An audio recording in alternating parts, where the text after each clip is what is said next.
asalaamaaleykum. waaw léegi nag xam naa tàccu yi neex na yooxu yi neex na mais bëgg naa ngeen déglu ba une minute. li may njëkk a wax mooy yàlla mooy yaakaafi yàlla subhaanahu wa taala moo tudde boppam alkaafi. xam nga alkaafi lan lay firi mooy yow mii musalaate.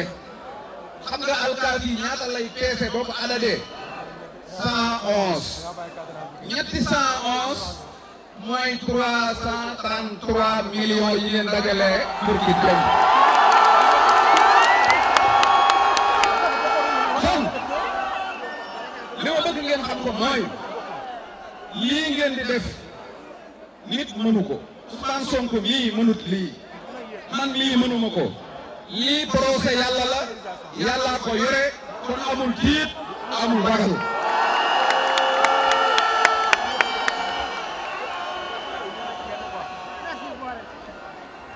ñaareelu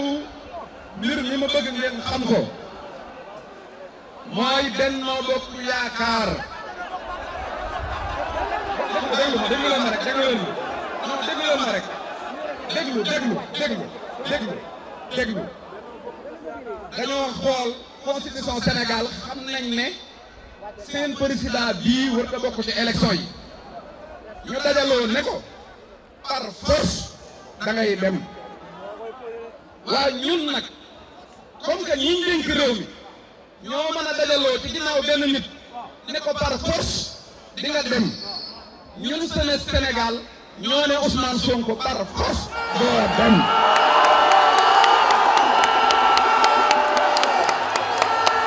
leneen li nga xam ne dinaa ko jeexale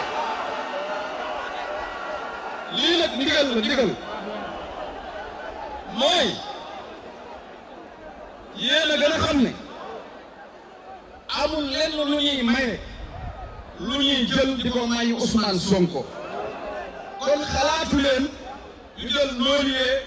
di ko may Sonko loolu moom yéen ñëpp xam ngeen mais léegi dossier bi yóbbu nañ ko chambre criminelle lii ma leen di wax nag dama bëgg yéen ñëpp ngeen dégg chambre criminelle amul benn dossier bu fa mës a dugg ci at mi ñu atte ko ci at mi ñoom nee nañ politique nee nañ dossier privé la seen yoon nekku ci kon nañ respecté procédure bi nga xam ne moom la chambre criminelle mas a doxe saa buñ jàppee ab atte ci at mii muy 2023 bii suñ ko ci attee rek na ngeen xam ne bëgg a empêcher Ousmane Sonko mu nekk candidat moo ko tax a jóg. waaw loolu nag ba amee ma ne loolu nag bis bu ngeen déggee ñu ne fii ak élection yi jàpp nañ dàq Ousmane Sonko di ko atte Macky Sall di nga xam ne réew mii